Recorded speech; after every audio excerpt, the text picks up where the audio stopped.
Our Prime Minister, as always, continues to dodge every question regarding his series of disastrous decisions that have driven the British people into hardship. Recently, Keir Starmer has once again been exposed, struggling to answer during an interview with Laura. Now, let's take a closer look at the empty excuses he made in this interview. But first, make sure to hit like and subscribe to the channel so you don't miss any of the latest political news from across the country. I want everybody watching this to know and understand that nearly half of that 22 billion, £9 billion, comes from decisions that your government has made. In the interview with Laura, Starmer made the comparison. The first thing the Prime Minister did when stepping into office was to check the books. This year she discovered a £22 billion financial gap. Now, she has three choices. Pretend it doesn't exist, ignore it, or face it and fix it. Starmer has been described as someone who raises significant concerns. No matter what he does, money seems to disappear under his watch. Since Rachel Reeves, the Chancellor, revealed the £22 billion shortfall in the budget, he has been dodging accountability like a crooked salesman. When calculating the budget's decline over the past year and the £9 billion set aside for emergencies, it becomes clear that we've inherited a £22 billion overspend. If not dealt with, the deficit will increase by 25% this year. According to Starmer, the Conservative Party has been looting the Treasury like a gang of thieves. The entire system has turned into chaos, resembling a daycare centre, filled with baseless criticisms and unrealistic statements. But this performance didn't fool Laura Kuenssberg. She interrupted him to counter. That was a choice. It was a political decision for the reasons that you say you want to sort out the economy. But how can you justify it to viewers who feel like it is an attack on some people who've worked hard all their lives? They're not wealthy, they don't have money to spare. And this year, if it's cold, they're going to be looking at the thermostat and wondering if they can pay their bills. Laura expressed the concerns of many British citizens who have grown weary of the blame game and are seeking specific answers for the mistakes made by the Labour Party. The image of doctors protesting outside hospitals demanding higher wages has become familiar in the UK. However, this may soon come to an end following the latest agreement the government is negotiating. In her confrontation with the government, Laura boldly stated, "Just the strikes in the National Health Service, NHS, last year cost taxpayers £1.7 billion. Therefore, today the government is pleased to announce that an agreement has been reached with junior doctors. The BMA will present this agreement to its members." So why is Starmer giving a 22% pay rise to the junior doctors of the union? Could this help him save nearly £9 billion?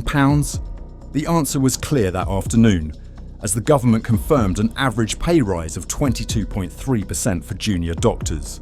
Will this finally put an end to the 20-month-long strike? Junior doctors are still expecting a pay rise of around 35%. They have announced that discussions with the government are forthcoming. If Starmer thinks that his dishonest remarks can salvage the situation, that interview clearly showed him looking like a puppet in front of viewers. Throughout the interview, Laura directly addressed Starmer's mistakes as she once again discussed the winter fuel allowance. She bluntly stated that this is a choice, a political decision, and the reason Starmer gives is to restructure the economy. However, how can this be explained to viewers who perceive it as an attack? For many who have worked hard their entire lives, they are not wealthy. They do not have much money to spend. And this year, if the weather gets cold, they will look at the thermostat and wonder if they can afford the bill. Laura Kuenssberg truly delivered a genuine interview, didn't she? There she was, standing up to Keir Starmer, demanding answers on behalf of retirees who have been abandoned in the cold after he cut their crucial winter fuel allowance. These allowances have helped the most vulnerable since 1997, and now Starmer has chosen to withdraw them. What a foolish mistake. And in this heated interview, Starmer responded, "Let me be clear, because this is a very important point. The previous government established a pay review mechanism, as all governments do annually. They set up a framework for this and knew that recommendations from the review would emerge. However, they did not allocate any funds for those outcomes. This is clearly not a good approach to addressing pay issues, Of course, there is a figure allocated, but they didn't put it on the books. Look at how Starmer behaves when cornered, still resorting to old tricks, blaming the previous government. There's nothing amusing about this anymore, is there? This only shows how indecisive he is, and if he cannot take responsibility for his own mistakes, he truly lacks the capability to govern the country.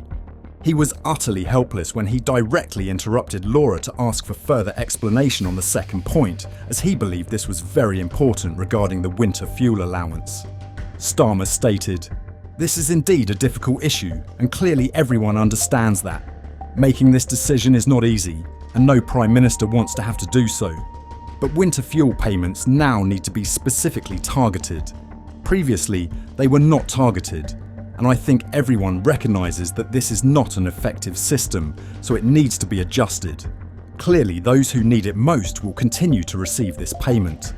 Does Starmer truly believe that the 1.6 million retirees struggling with the meagre £300 from the government to heat their homes deserve less support than the doctors he is squandering over £600 million on without a clear reason?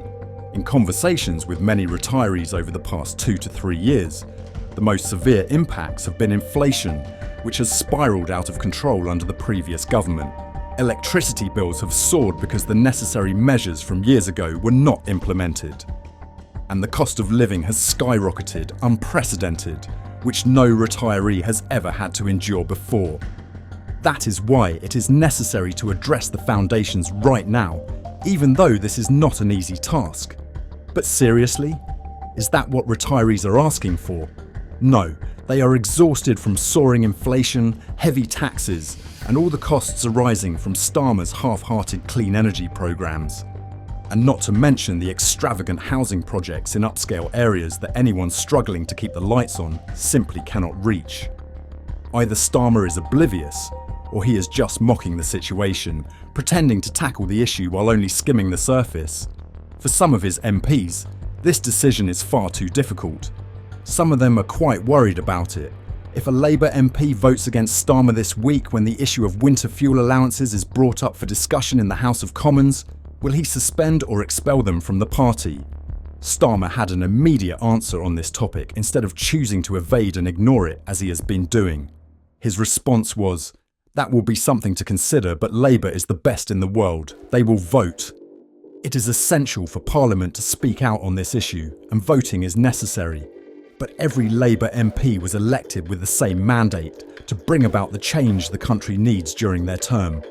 That change must certainly be delivered, and that determination must be reflected in taking difficult actions starting now. These decisions, while unpopular, are necessary. They are not easy choices.